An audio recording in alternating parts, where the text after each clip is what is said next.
Look at your record collection behind. Look at you. It's only a few. It's not a lot of records. That's so cool. What do you listen to? Rock music. Rock. Oh my God, my husband would love you right now. Oh, there you go. What concerts has he dragged you to? Oh, I don't go with him. That's all him. Come on, really? We just have very different styles of music. Like he was rock and alternative, like all of that side of the house, and I'm like R&B and hip hop, and so like we don't speak the same language. We both laugh at each other. You don't go to like, he doesn't take you to stuff and you don't take him to stuff, or the only concert we've been to together was U2. We went to together because I appreciate U2 for sure. Okay. And they're part of my generation of growing up. Yeah. That's the only one we've been together. Like he's gone to Def Leppard and ACD, like all of the other ones, and I'm like, no, that's just noise. And then I go to like Bruce the Man and Justin Timberlake, and he's like, no, can't do it. So I think he might appreciate it, because I was in New York in October, I want to say, for advertising week. Yeah. And I saw, oh my goodness, they just won like the Grammys for like the #1 song, and he's oh my goodness, like here, like yeah, he's hip hop. Like Harry Styles, like not Harry Styles. It's the like two. One Direction. It's the two guys. One of them, like I can see their faces. What are their names? Let's see who the winners are here. Was it Bruno Mars? Yeah. So who does he sing with? Bruno Mars and who? What's that guy's name? Anderson .Paak. Hey, your husband would love his stuff. Silk Sonic. Oh, really? Oh my goodness. So I saw him in concert. It was amazing. Actually, I've heard that before. He's really, really good.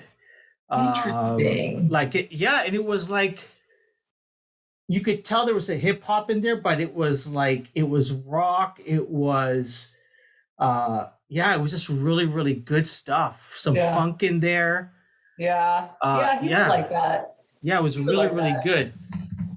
I love music, love music. And when I was younger, like in my 20s, I used to kind of dabble in a little bit of DJing. And then I got married, and then I had kids and stopped doing it for a long time. And then in December of last year, with the family, we were in Hawaii, and we're sitting on the beach, and I looked at my husband and I said, Arif, we got to talk. And he's like, oh God. What? Like, I think I'm hitting my midlife crisis. He's like, you want a Porsche? And I'm like, it's not your midlife crisis, it's my midlife crisis. And I was like, I want to DJ again. So like, he's like, I mean, if you want to do it again, do it again. So we land back home, and I've already bought all the things that I like. So from my office, I can see like I have a controller and turntables. And so like, I've been kind of getting back into it now. Okay. And the awesome thing is like the kids will come down, mine are 11 and 8. And now they like, I love when kids love music. Like I think it so just feeds your soul. And so they, they're kind of fiddling around with beats, and it's actually pretty awesome. Oh, that's great. Yeah. That's awesome. And I saw Mary J. Blige on that same trip. Oh, see? Now you're speaking my language. Yeah. That's pretty awesome. It was, so it was a good work trip that had a lot of fun. Yep. Well, he loves Rihanna, and he loves like Nelly Furtado. Like he does Nelly Furtado. Okay. He just, there's a type of music within hip hop that he really likes. Like he loves strong vocals is something he really, really loves. Okay. I get that. Yeah. I get that. I used to be snobby about it. Where I remember, you remember the band Our Lady Peace? Yeah, really well. Yeah. Okay. So I had a chance to interview the guitarist and the drummer they went on tour. Yeah. And so I interviewed them. This might have been 2018 or 2019. And the drummer played with Justin Bieber. And at the time I'm going, Justin Bieber, come on, And then it took me a while to say, shit, I was really snobby about music. And what did they think of me that I'm like, do the boys bug you and tease you? Little do I know, like probably they all respect each other. and yeah, the work that they do, and so I think there's like a respect amongst artists. Listen, my kids will walk around the house, and in one breath they're singing like Pearl Jam, Jeremy, and the other one they're singing Bruno Mars, right? Like your kids are singing Jeremy. Wow. Yeah, because that's what I listen to. That's what dad plays. That's what dad plays in the house. So like, I love that. Like, I want them to have kind of a full range of appreciation for music, because I think it's just good for you, right? So that is so true. You know how everybody's playing Wordle these days? Yes, we are all doing that. Yes. Okay, so there's a music version of that. Really? It's called Hurdle. Like I heard that. Yeah. Heard, and then LE. And so they'll start off with like a second of a song. Oh. And then you try to guess it. Look at this. Yeah. And so sometimes my brother will send a WhatsApp message and saying, Isaac guessed it on the first second. I feel so proud. You know, and it'll be like, I had no idea. Or something like that. Yeah. That's pretty awesome. That's awesome. So once your kids start doing that, then they'll be excited. I know. Well, they're addicted to Wordle, so I don't know if I want to give them another one, but that looks so awesome. I need to try it myself, I think. Yeah. So is DJing, tell me, I want to make sure I'm pronouncing your name correctly, by the way. Zaileen? Zaileen. Okay. Yep. And you can also call me Z. Everybody calls me Z. So either or, whatever you're comfortable with, whatever comes out naturally. Okay, cool. Thank you. DJing, is that something that's like, how, some people, I don't know how it is in San Fran. Some people Tuesday night is like the boys, the girls, they get together and they do ice hockey at midnight. Is that DJing for you? Is that for you, or is that like DJing? Do you see yourself playing in Spain and all that? Oh God, no. I mean, it used to be I would be the one playing ice hockey at midnight, right? Like, I think just with work and the craziness of life, for me, it's whatever I can do to kind of give myself an outlet. Sometimes that will be going and playing a sport.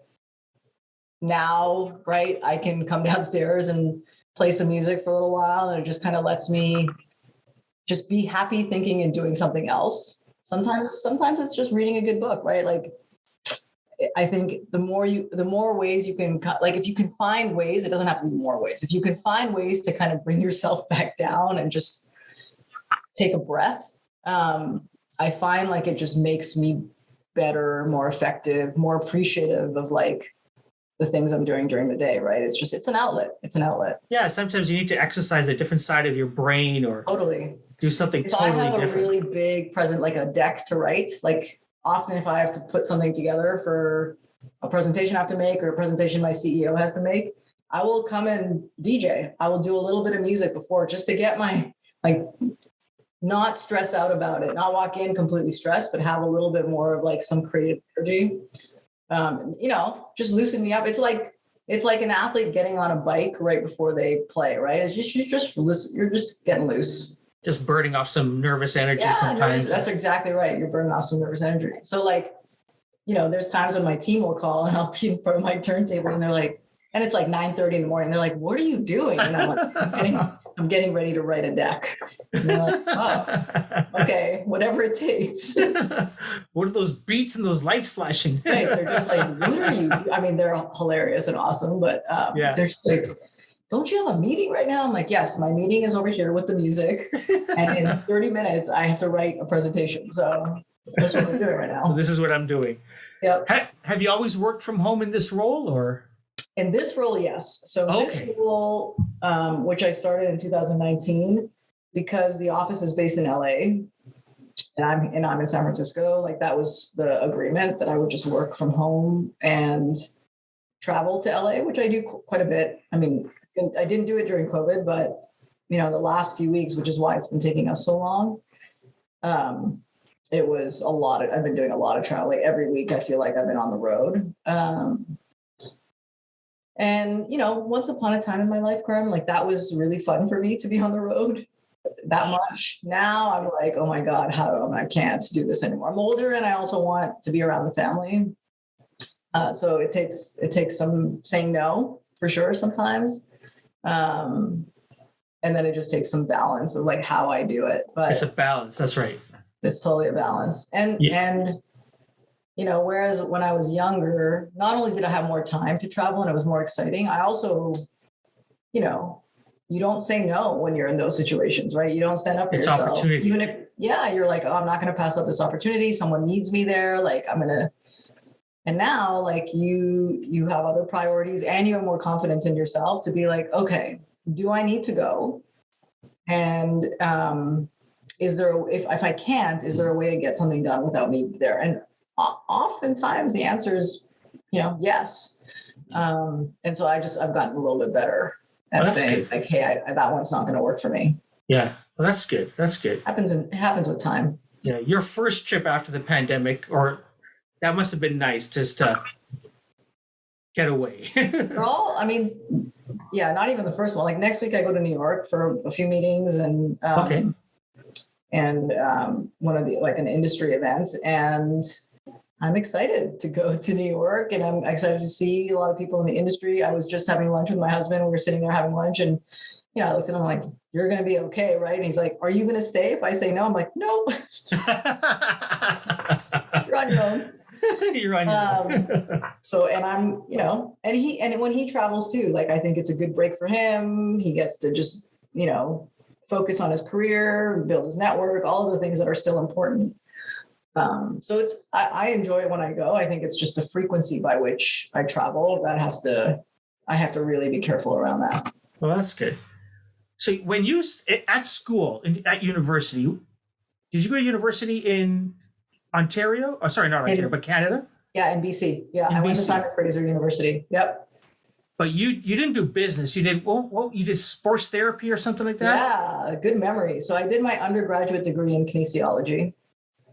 So it's more the science side of sport, right? It's the study of human structure and how it relates to function, right? So people who want to go into strength and conditioning or athletic training or physical therapy or OT or even into med school, like usually that's a pretty typical path. Like somebody does a kinesiology degree, especially at SFU, because it was a Bachelor of Science in kinesiology. You can do kinesiology and do a Bachelor of Arts, but that's usually kind of the administrative side of sport. But yeah, I did my undergrad in kines at SFU and like went into athletic training and strength and conditioning. So did a lot of like rehab for a bunch of teams, athletic therapy for a bunch of teams.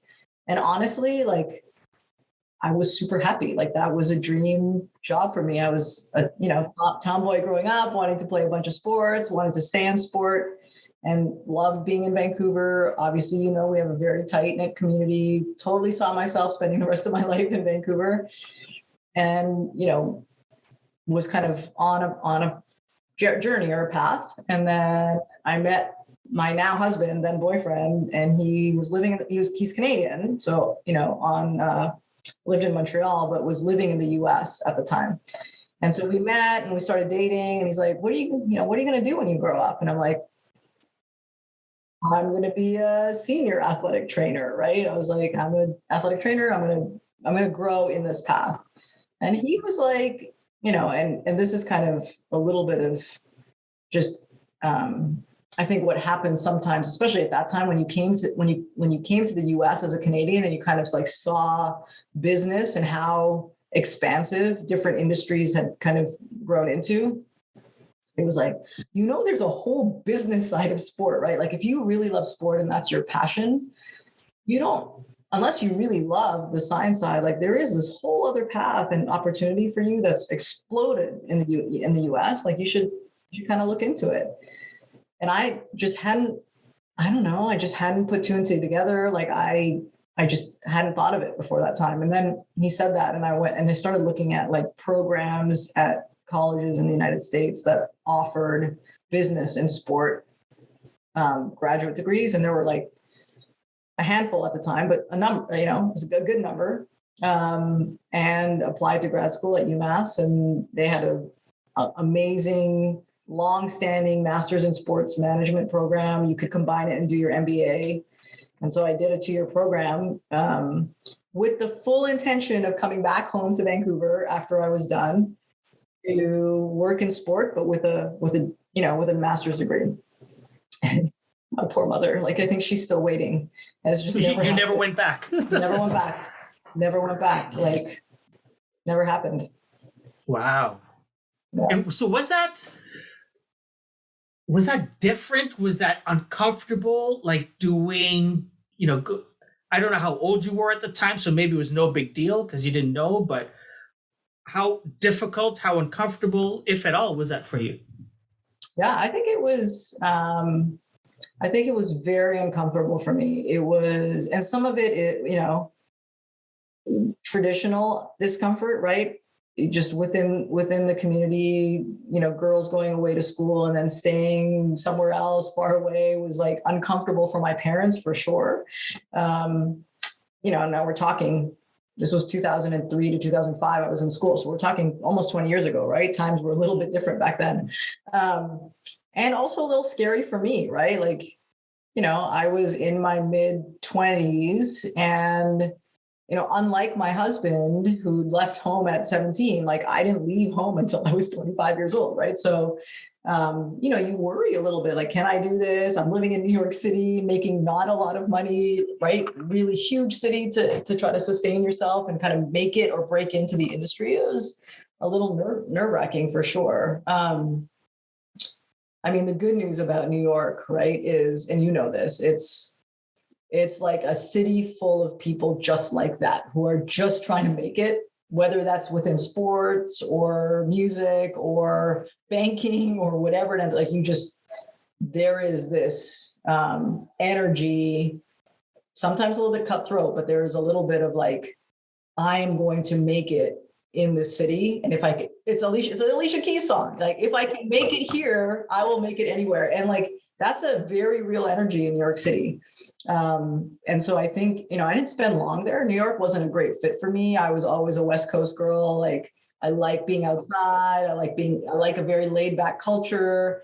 So I didn't fit like the busyness of New York, but I would never have traded New York as the first place that I had to work, because it builds this like grit in you of like, I'm going to do it. I'm going to do it because that's just what you do over here. So I was scared, for sure. I was scared. I think there was definite discomfort, obvious, very noticeable discomfort from my family and my parents.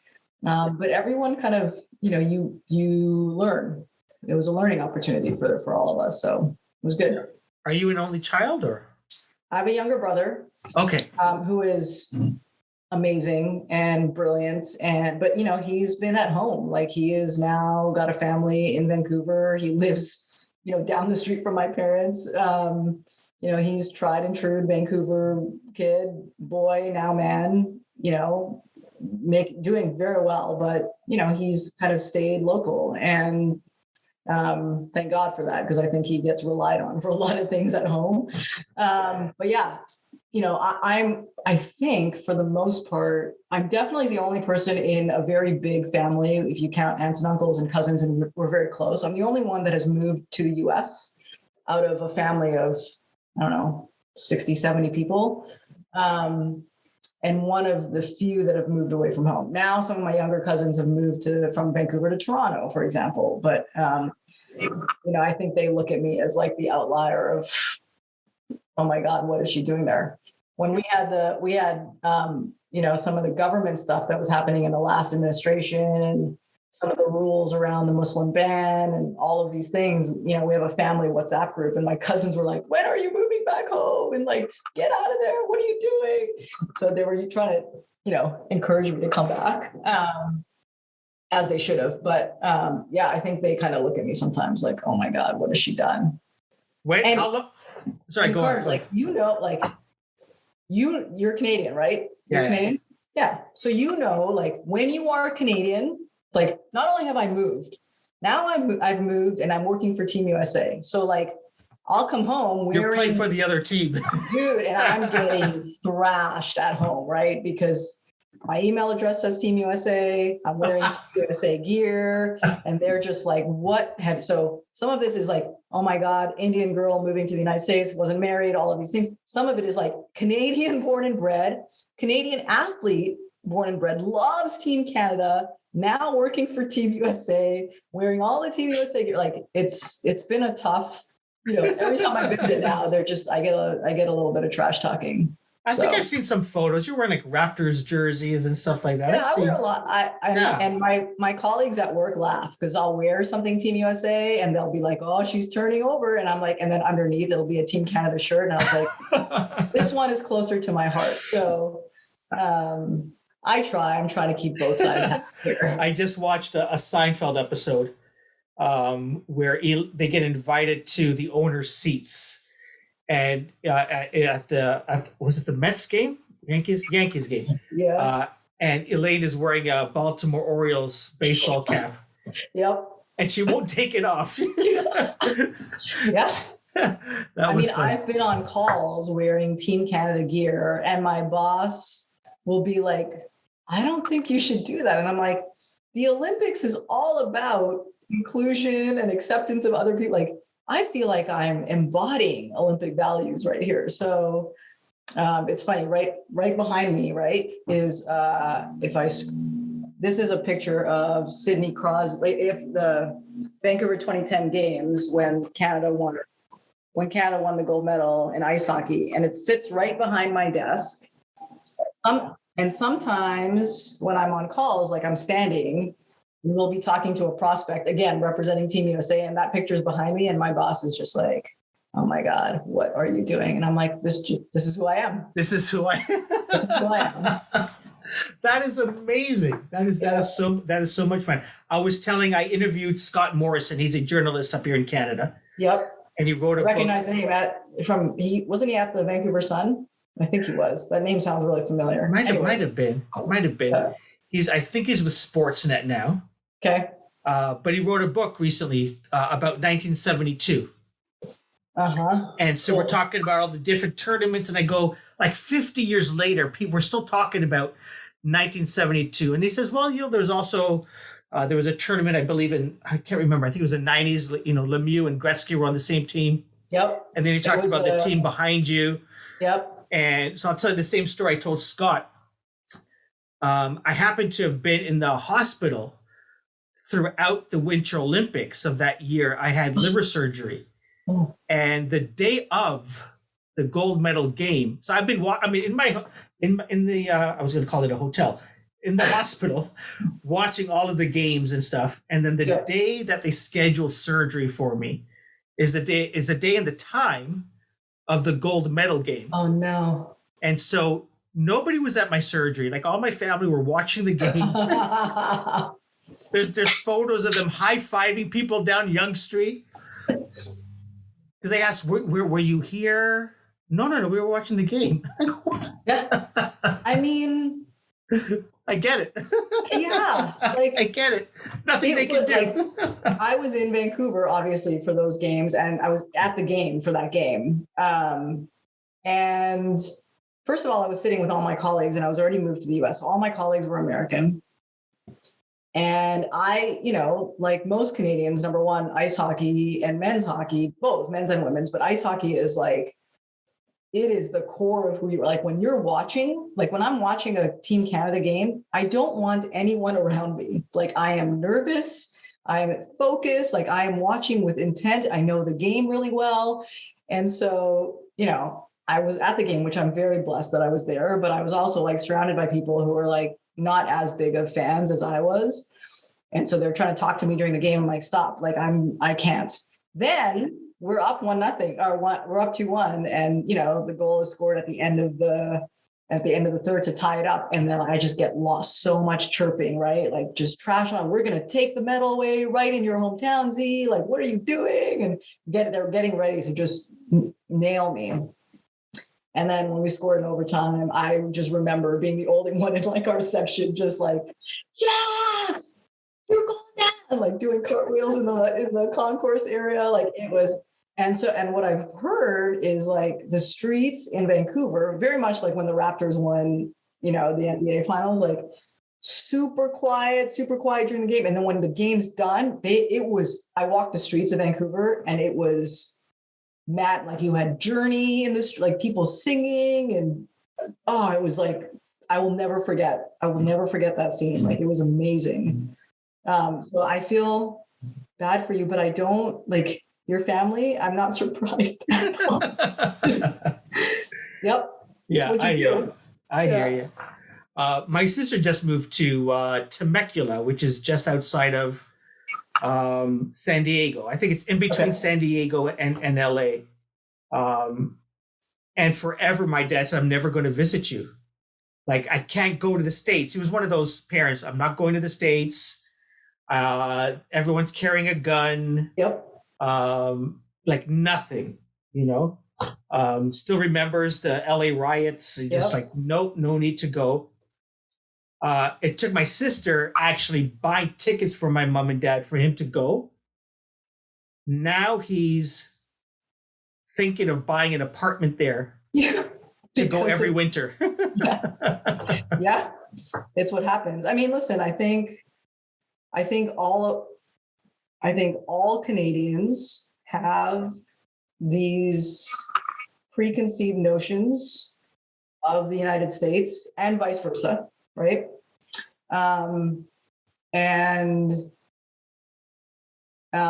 of them are, I wouldn't say they're not all inaccurate. Some of them are pretty accurate.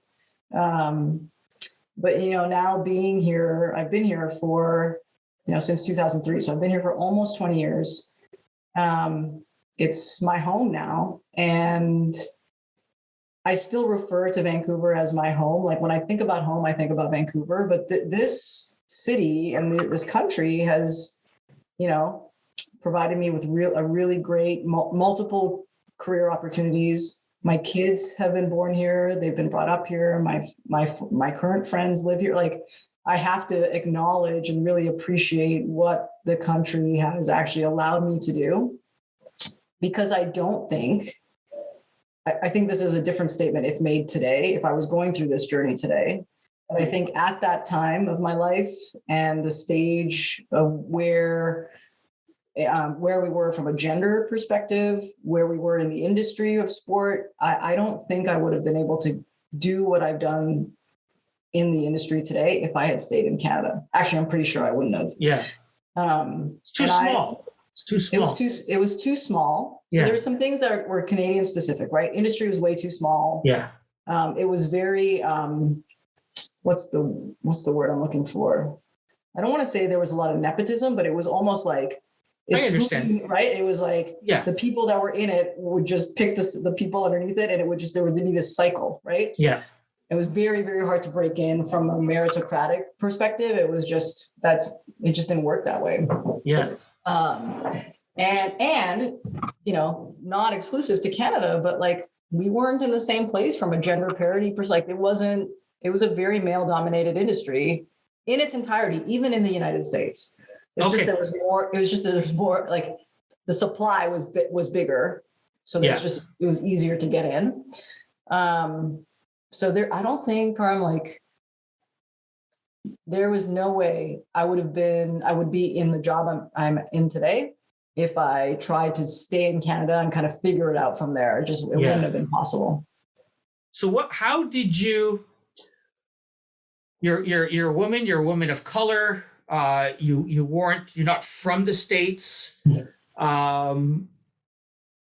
Was there, how difficult, how easy, were there people that championed you?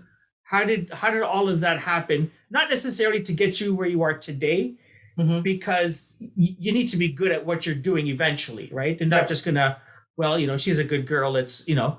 Yeah. But what, like, how was that journey for you? How did it begin? Yeah. There's so many ways I can answer that question. I mean, the first thing that I would say is you have to be taught to fight. Like, there has to be something in you that is either ingrained or you know, nature versus nurture, whichever one it is, that teaches you to fight and to never give up and to be persistent and to have the belief that you can do anything that you want to do.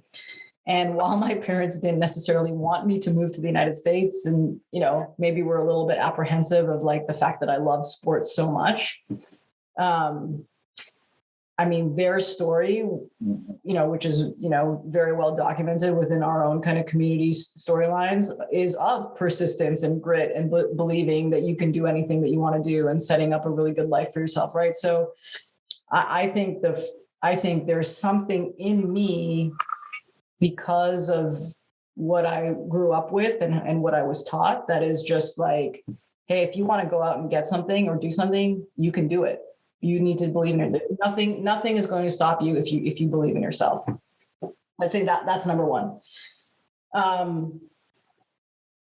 I think that the success I've had through my career since that time then, so assuming that you have that grit and persistence in you and that belief, I think the success has been the result of two things. I think I've worked really, really, really hard. I would used to say in interviews that I would have for jobs, I would say to people, they were like, is it, you'd go through your interview and they'd be like, do you have anything else to share? And I'd be like, the last thing that I want to say to you is that you will not find a person who will work harder than the person sitting in front of you. And I believe that. And I did it. I would be the one that stayed later. I would be the one that would work at home. I would be right. Like, I think there was just a work ethic for me because I was kind of taught that, but I also loved the industry so much that it didn't feel like work. It was just like, I get to do a few more hours of this. So I worked really, really hard. And I think, that saying, like, you have to be good to be lucky and lucky to be good. I think that's what happens. Like, I worked hard to get to the opportunities that I got to, but I also ended up then being in the right place at the right time. And I think those two things, they work together. And then the second part is what you alluded to is like, I had a lot of champions, a ton. I've been so lucky in my career that I think for every stop, every place I've gone, it's been somebody looking at me saying, you should come and work here, versus me looking for a job and saying, I'm going to apply. For the most part, I'm trying to think of a job. Every single job I've had, I think I've had 5 now, has been someone saying, hey, I've heard about you, or hey, I know you. Come over here and work for us, or at least come here and interview, and I think this is the right job for you. I mean, that is either that person being a champion of who I am, or that person listening to somebody else who's a champion of me. Right? I don't even know what else to say. Like, I am very blessed to have people who believe in me, and not only just believe in me and talk to me, they talk to other people about me, and then things, they start to happen. So, and that only happens, right? See if you're good at what you do, right? People aren't talking about you if you just happen to be someone on the team. I think it happens for that reason, but I also think I'm assuming that the reason it happens is because hopefully I'm good at what I do, and I'm a good human being. I think of course. Right? Like, there are people who are really good at what they do, but they're not nice people. I would never want to be known as not a nice person, but I think when you ask people, if you were talking to people in the industry who knew me, I think that I think the response, if you're like, hey, do you know Z? Like, tell me what you think of her. They'd be something to the effect of like, she's awesome. She's just such a great person. They're not going to say, hey, she's really, I don't think the first thing that they're going to say is like, man, she's a rock star at her job. She's really smart. I think what they'd say is like, she is an amazing human being. Now, if you dove in a little bit in there, hopefully they would say, hey, she's really good at what she does. She comes up with really great ideas. And I think people discount that a lot. Like, I'm surprised that it's coveted as something that's rare, because I don't act that way because I think it's unique. I act that way because it's who I am and it's who I think humans should be, right? But like the fact that I think people call it out as like a skill set or a characteristic, like that's interesting to me, right? That like it's not as common as we think it is. And maybe that's industry specific, maybe that's just the sports industry, but it is interesting to me at like how people are like, man, I want to work with Z or I want to work for Z because she's just an amazing human being. Well, that's great. Who knew? Yeah. Right. Yeah. I think it's more important today because, you read headlines or articles, what's this thing they call the Great Resignation? Yeah. Right. Where people are saying, no, I want to do, either I want to do what I want to do or, all the companies now or most companies now are letting people work from home. So I want that balance. So I'm going to, it's the employees now are like, where do I want to, lay my hat now? Yep. Right. I've got a choice now. And I think that's one of the things, right? Because, you can go to both of these companies and they'll both pay you reasonably the same amount of money.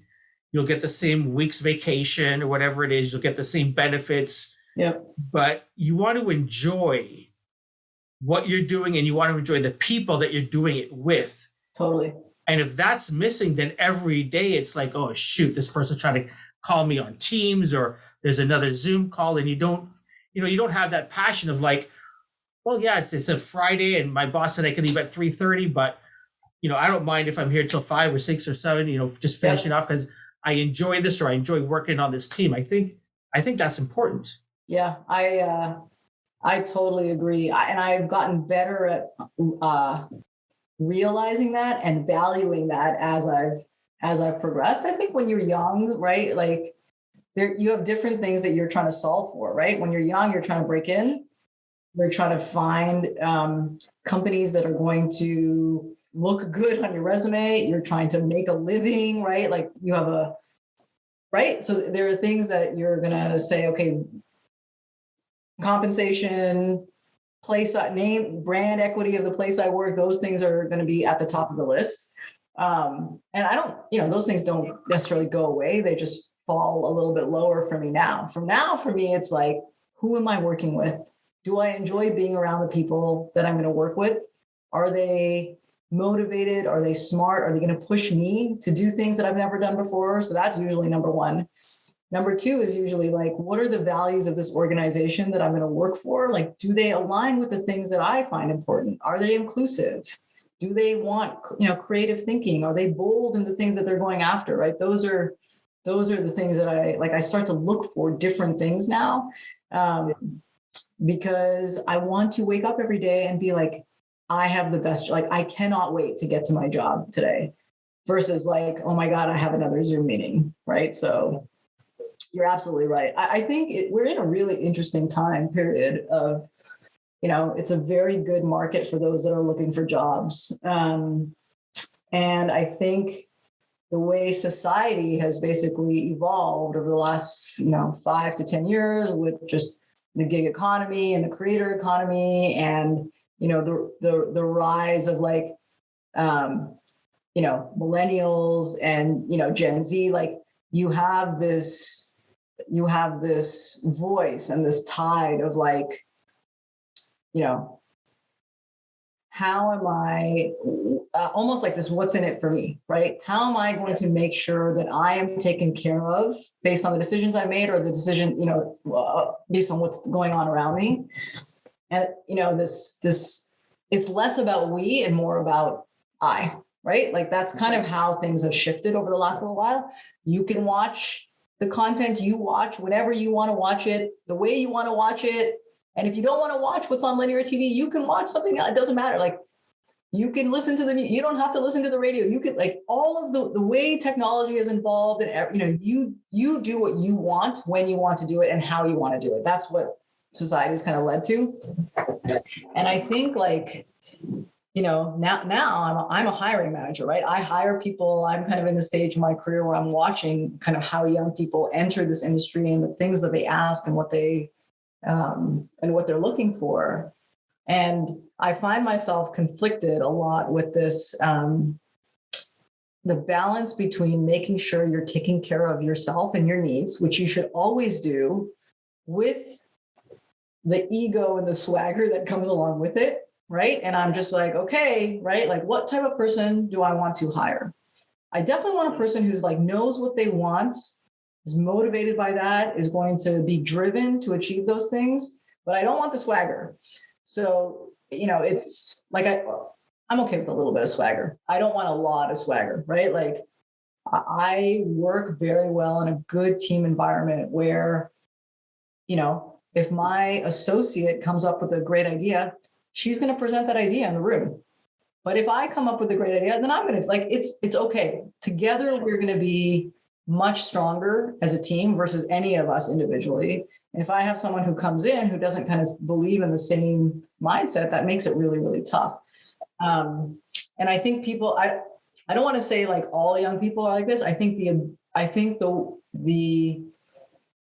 the way that society has allowed people to kind of really think about their wants and needs all the time facilitates this, like, what's in it for me, more often than it did before. Like, you just,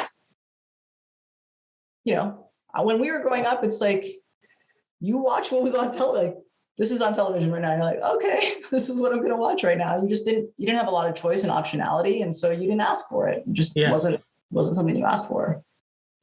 Oh, that's very interesting. Okay, so let's get to what you do. Okay. Well, don't get so excited about that. We just had the most amazing conversation. Now this feels boring, but okay. No, but I want to ask this because of the question I want to ask after it. Okay. So I need to sort of set the stage. Got it. So the title, according to LinkedIn, says you're the head of partnership development and innovation for the US Olympic and Paralympic properties. What does that mean to you? Like, so what if you and I are in an elevator, we're going to the 10th floor. Yep. And I said, hey, I just saw you on LinkedIn. It says you do this. What does that mean? What would you tell me? Yep. I get that question a lot because the title is it's just so nebulous that people are like, well, what is that? So essentially what I do, my job is to come up with new ways to drive revenue for the Olympic and Paralympic movement in the United States. So that's it, right? When you think about making money in sport, you think about it coming in from sponsorship. You think about it coming in from media, right? Broadcast rights. You think about it coming in from merchandise and concessions, and tickets, right? Those are usually the places where people are like, all right, here's how we're going to make money. My job is to think about, are there any things in those typical areas that we haven't thought of before? So, for example, in sponsorship, are there categories or areas that sponsorship hasn't been leveraged before? And should we be in those places? But more importantly, Karim, it's, all right, somebody else can deal with the 5 areas that are pretty typical and traditional. What else is out there?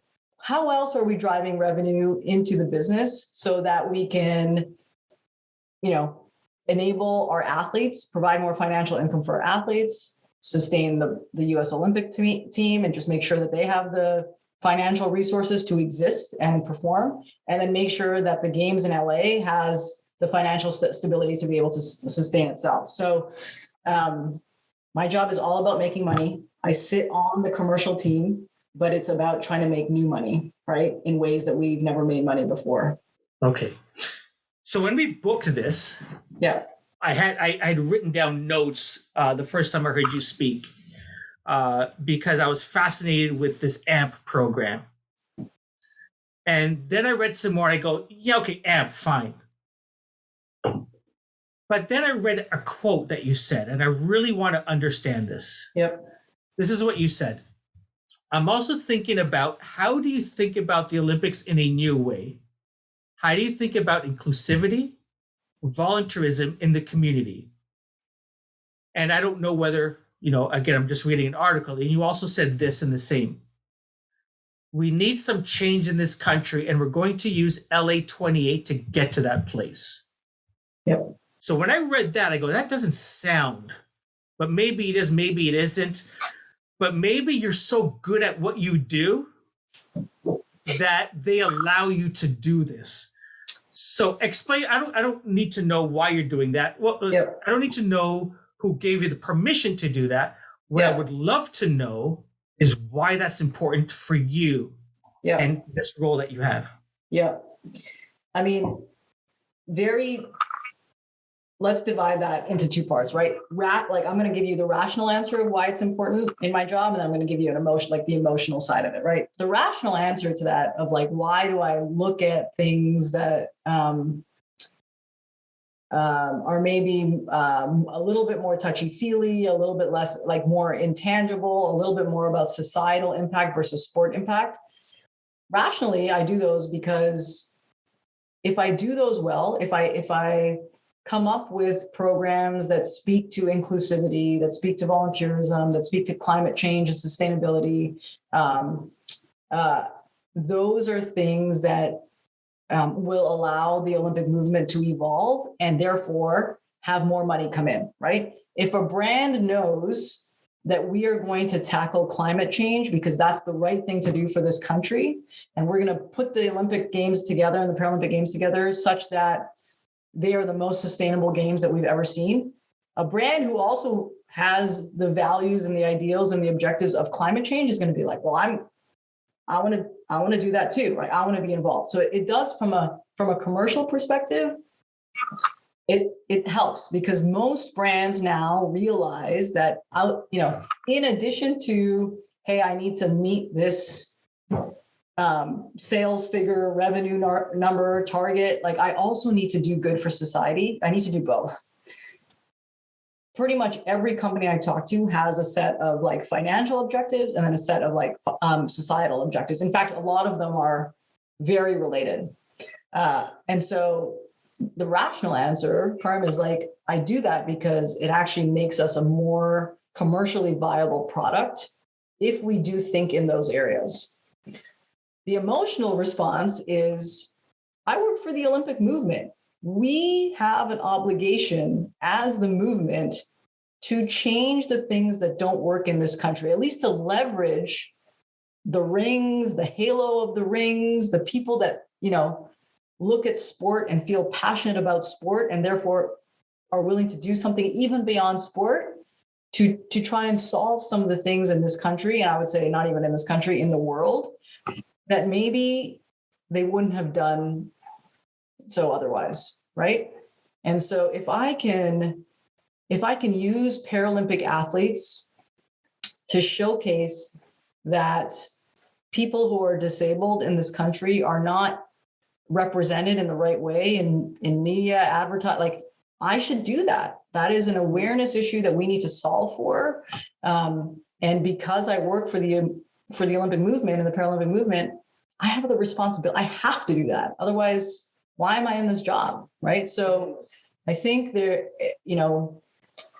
think that you will find most people that work in the Olympic and Paralympic movement, and because it's not just me, many people who work in the movement that have these ideals of like greater good, right? We're in this to make sure the movement succeeds, but we're also here because we believe that we can make the world a better place, and that we have a responsibility to do so. And so I'm definitely not the only one on my team that thinks this way. We have many others. But that's why I make comments like that. It's because, we regularly talk about within our offices, within the walls of our offices of like, how do we make sure that every person in Los Angeles, whether they can afford it or not, has access to the games in some way, shape, or form? How do we make an Olympic ceremonies exist, not just in the high price ticket at SoFi, but in another venue where maybe there's a lower price ticket so that other people can have access to it that maybe never, like, we think about things like that because we should, right? Like it is, that is what the Olympic movement is about. So it actually speaks to like, going back to some of the previous points of our discussion is like the types of people that end up working in the Olympic movement have like these, these ideals of like, we should be doing this. Now, Our problem actually is that we do too much. Like at some point you have to say, okay, this is what we're doing and here we go. Otherwise you're just not going to execute. But I love kind of being around people who think that way and who are like, hey, like we can do more and we should be doing more. It's awesome. That's fantastic. Thank you for that. Yep. I don't have too much time left with you. And I'm not necessarily asking you, I don't know, maybe you can answer this, maybe you can't, I don't know. But 6 more years until LA 2028. I know you're not looking at that as an end point, but from where I'm sitting, it seems to me that you're the type of person that not necessarily looking at the next thing or the next challenge, but you're looking for, and maybe it's at the same place you're working for, the next exciting opportunity, the next exciting challenge. I don't want to ask you, when are you coming and leading the Canadian Olympic Committee? That's not a fair question. But what sort of, and I don't tell me your dream job unless you want to, but like what sort of things do you look forward to in the future, of things you want to accomplish? Yeah. First of all, my dream job, like every other Canadian, is to run an NHL team at some point in my life. I've been pretty clear ever since I was a kid. I think my parents are tired of hearing this, but like, if I could do any job before I retire, that will be the job. And maybe it'll happen and maybe it won't, Kerm, but like, that's the one I put at the top of the list of like, if I could do that, it would be amazing. So that's the dream job. I think I'm shocked, and I shouldn't be, at how well you kind of know me already with just the short time that we've spent together, because you're right. I am the type of person that is motivated by kind of consistent change and challenge. Only because the change tends to lead to something new, which I find challenging, right? Those two things are somewhat related. Now, the good news about the role that I'm in right now is I wake up every day thinking about something new, right? I get to whiteboard new ways to earn. It's right. Like that's the nature of this job. It isn't like, hey, here's the list of things you need to do. Go check these things off the list and make sure those are good. It is, hey, Z, what's happening in today's world that we need to pay attention to? And is there a commercial opportunity on the other side of it? That's a pretty good job for somebody who is motivated by change and challenge, because I have to stay on top of things that I don't know anything about. When, the NBA and Dapper Labs launched Top Shot last year, I was just like, what has just happened here? Like, people are buying these things. There's obviously a commercial opportunity. I had to ramp up and learn and like be so well versed in this new lucrative area of sport and in society that I didn't know anything about, right? That happens to me, if not daily, definitely weekly. I'm just like, oh, okay. That's the good news about this job. Might it slow down in terms of the new things that we can develop as we get closer to the games? Probably, right? Like, we're going to have to execute and operationalize the games. My hope is that the things that I look for in terms of the ability to constantly provide new thinking doesn't change. Like, that is something that is needed in this company. I think it probably will be, but if not, that's the thing I look for. We talked about some of this, right? I look for great people that I can work with, which includes a really great boss. That has to happen every single time now. And a great boss is one that believes in you, helps you rise up, clears the path for you when you're like, I have a great idea, I want to do this, doesn't micromanage, feels good in their own skin so that they are making you feel good in yours, right? So that's a great boss. But outside of a great boss, like just a really good core of people that is energetic and motivated and like happy and wants to be there, right? That's the first thing I look for. And then the second thing will be like, is what they're giving me to do something that I'm going to be invigorated by? Like, am I going to quench this thirst of like this thinking that I love to kind of, I love to like be given a problem and being like, I don't know how to solve this problem. Z, you take it. And I get to take it and be like, okay, let me think, let me learn about what this problem is. Let me analyze it. Let me look at the data. And here's a potential solution. That is the best job for me. And so, my hope is that that's what happens here for the next 6 years. It feels long, right? That's a long runway. It feels long. Although the last 3 years have gone by super quick. But if it's not here, then wherever that type of opportunity presents itself, that's what I'll look for. It's so funny. Somebody asked me recently, they're like, where do you want to go next? And I was like, I don't look at like the place I want to go next outside of managing an NHL team. I never look at like, it has to be this property or this agency, or I don't look at that at all. I always like look at the kind of the qualitative stuff underneath that, and then kind of assess that, like, does that feel right for me? And if it happens to be, something right next door that I would have never thought of before, that's okay. And if it happens to be, the Olympic and Paralympic games, that's okay too, right? It's the things that they give me to learn from. That's what's important. Wow. So president of the LA Kings, or yeah. That kind of has a nice ring to it. That has a nice. Or maybe I can see that happening. Finally coming back home and doing the same thing for the Canucks, maybe. Oh. I would move back home if that was the job. For that, you would work. I would work in. Don't tell RF. Don't tell my husband. But if Winnipeg Jets offer the presidency. Oh, okay, we got to talk about that one. I think nice. I could live in Winnipeg. I live in California now.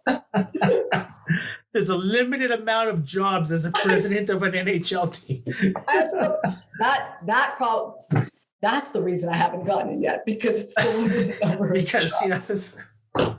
It's like Canada. I honestly there's still some things I got to do before I can get that job. I know myself, like there's some learning that I still have to do. I'm not ready for a job like that yet, but one day. Honestly, right? It's sort of like you don't look at the next thing, but you've got this thing. I remember, you know the name Richard Petty? Yeah. Why? Why do I know that name? I think it was the first president when the Raptors and Leafs merged. He was the first. MLSE. Yeah. So I remember interviewing him, and he was like, years ago when he was living in Windsor, he wanted to run a basketball team, and he ended up working for like the Sky Dome when it was called the Sky Dome, just happened to be in the right place where they needed somebody. And, he ran Maple Leaf Foods at one point, he ran broadcast stuff, and let's give it to Richard. And lo and behold, he's running. I think when you I used to be really shy about putting that out there, because it was this dream I've had since I was a kid. And I was a kid and I was like, it's not realistic and it's not practical. And I don't want to put it out there because what if it doesn't happen? Now I'm like, it might not ever happen, but if I don't put it out there, I'm not going to believe that I can do it. Right. I think sometimes you just have to kind of say it out loud a few times and be like, okay, maybe. Yeah. I mean, if you look back to Simon Fraser University, and if somebody were to tell you, I think you'll be like one of the people leading the Olympic movement in the US, you would say, I would have been like, no way. Like, how do you get from here to there? But, there's stuff that you do. You never know what the next thing is, but you know what you want to do, right? Yep. Which is important. This is why I got to talk to you more often. You can be like my motivational person. Not me. If you'll find someone better. This was a really good chat. Thank you for your time. Different than any other podcast I've ever done. This was awesome. You ready to get started now? Can we press record? Damn